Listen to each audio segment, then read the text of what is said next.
శ్రీగణేశాయ నమః. శ్రీగురుభ్యో నమః. శ్రీపాద శ్రీవల్లభ నృసింహ సరస్వతి దత్తాత్రేయాయ నమః. ఆషాఢ పూర్ణిమ, శ్రీ గురు పూర్ణిమ.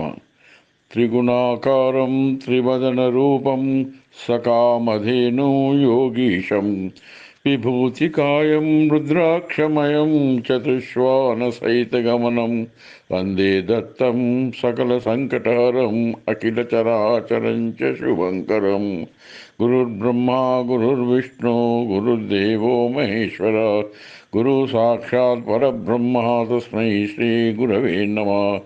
వక్రబుద్ధి వినాశాయ విశ్వజ్ఞాన సంచాలక నిశ్చల భక్తి కురు హే దత్త సర్వకార్యేషు సర్వదా.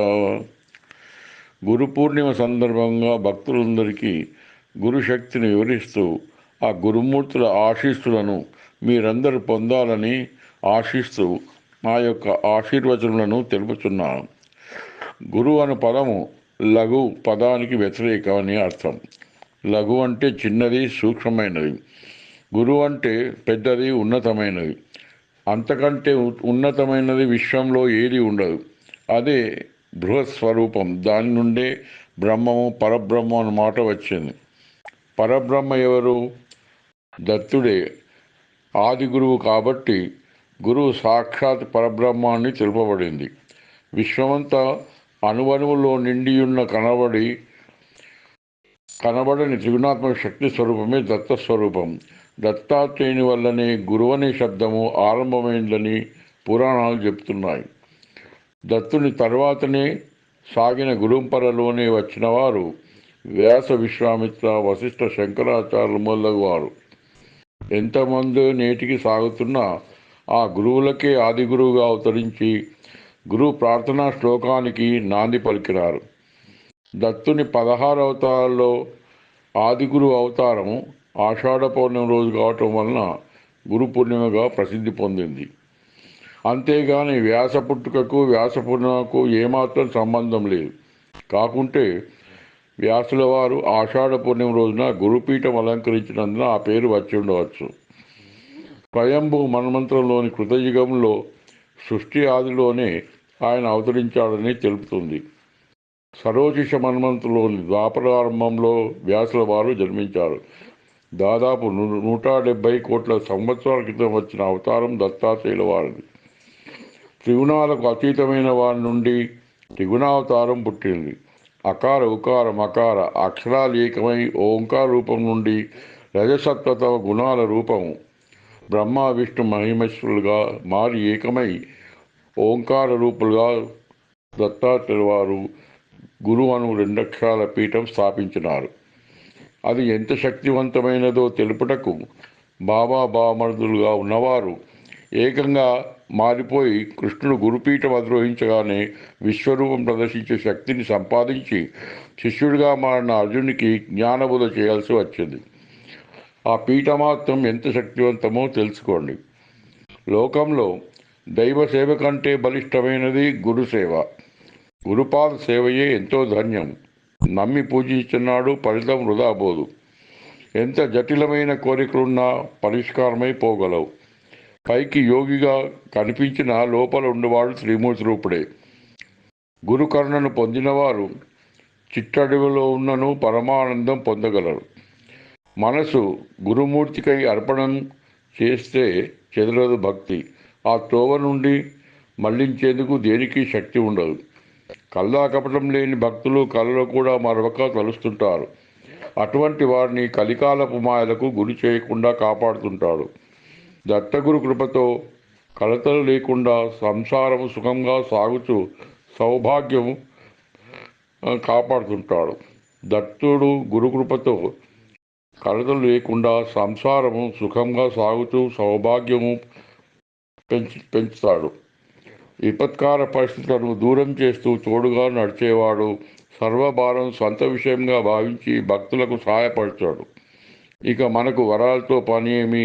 పలికే దైవం ఇంట్లో ఉన్నట్టే కదా. దత్తోపాసన చేసిన వారికి నిత్య అనుష్ఠానం చేతనే దైవసిద్ధి సర్వం వశం అయ్యేటువంటిది అవుతుంది. ఎందుకంటే సర్వవేదాల శాస్త్రాల సారమే సర్వోన్నతమైన గురుపీఠం. అంతటి గురు సేవను పొందుట ఎంత అదృష్టం. గురు అనుగ్రహ శక్తిచే ఎంతటి దేవతలైనా స్వాధీనం చేసుకునవచ్చు. కనబడని దైవము కై ప్రత్యక్షం కావాలని ఎన్నో తపస్సులు తంటాలు పడతారు, కానీ ఏ కష్టం కలగని నామమును స్మరణం చేయమంటే మాత్రం కుదరదు, టైం లేదంటారు ఈ చిత్ర విచిత్ర మానవులు.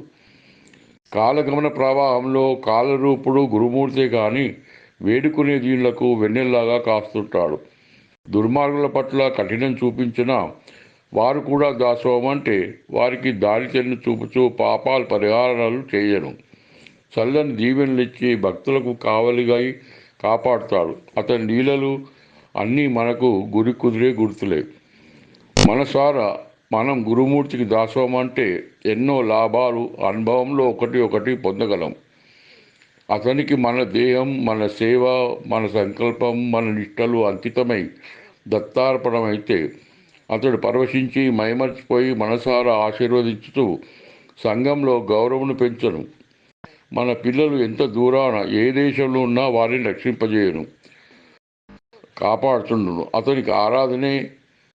అతని ఆరాధనే ఐశ్వర్యము, కీర్తనలే మనకు వైభవము, అతని తేజమే మనకు వెలుగు. ఆ వెలుగే భక్త శిష్యులను నడుపును. మనకు తెలియకుండానే పరిస్థితులన్నీ అనుకూలం చేయగలడు. అనుకూలం చేయమని మనం కోరితే మాత్రం ఎన్నో పరీక్షలు పెట్టును. ఇదొక విచిత్ర అలవాటు. ఎంత తులతూగే సంపదలున్నా, ఎంతమంది బంధువులున్నా సమయానికి ఎవరు కారు. అటువంటి మాయామరం మెరుగని భక్తులను గురుమూర్తి కాపాడుతుంటాడు. మనకు సంపాదించిన దొరికిన ఆశయే శ్రీ గురుమూర్తి. అటువంటి గురుమూర్తి కన్నా మిన్న ఎవరు కాగలరు? అడుగడుగున దయతోటి నీడలాగా మన వెన్నంటి నుండి కాపాడుతాడు.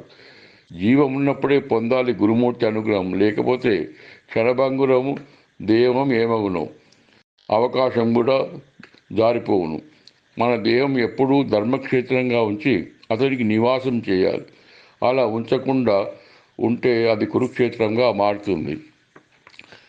మన నడక న్యాయధర్మ మార్గాన ఉన్నంత వరకు మనకంతా సంతాన క్షేమము, సౌభాగ్యము, ఆయు ఆరోగ్య సంపదలు ఏ లోటు ఉండకుండా ఉంటుంది. ఆ భాగ్యమంతా గురుసేవలోనే ఉంటుందని మరవకూడదు. మనం మన పిల్లలకు ఏ సమయంలో ఏవేవి అవసరమో అవన్నీ తీస్తుంటాము. గురుమూర్తి కూడా మనకి ఎప్పుడో ఏది అవసరమో ఏది ముఖ్యమో ఆ యొక్క అన్నీ తెలియకుండానే అనుగ్రహిస్తాడు. మనమంతా సర్వభారం అతనిపై వేసి ప్రశాంతంగా సేవ ధర్మాన్ని చేస్తూ ఉండాలి. ఆ సమయం ఎప్పుడో అతనికి తెలుసు, కానీ మనకు తెలియదు. బాధపడుతుంటాము. లోకుల మాటలు శూలాలు కాగా, బంధువుల మాటలు బాణాలు కాగా మన జీవితంను సతమతం చేస్తున్న మనలను సేదతీర్చేది గురుమంత్ర ప్రబోధం. అతడు మన మనస్సును నింపును, భారం బాపును, తిరుగులేని మమకార మమతలను గుప్పించి దట్టించి మనపై వర్షింపజేయును. అందుకే మానవ మరవకు ఆ యొక్క గురుదైవంను. ఎల్లప్పుడూ జీవితంలో వెలుగులు విరజిమ్మే అది కాంతిపుంజం ఆ సద్గురుమూర్తి. మనలను సంఘంలో తలవంచనీయకుండా ఎప్పుడు మన తలను పైకెత్తించు. అందుకే పొందండి గురు అనుగ్రహము, పాటుపడండి దాని కొరకు, ఫలితం పొంది అనుభవించండి సర్వ సుఖాలను. ఆ గురుమూర్తి యొక్క శక్తిని కూడా తెలుసుకోండి. హరి ఓం తత్సత్. అవధూత చింతన శ్రీ గురుదేవ దత్త.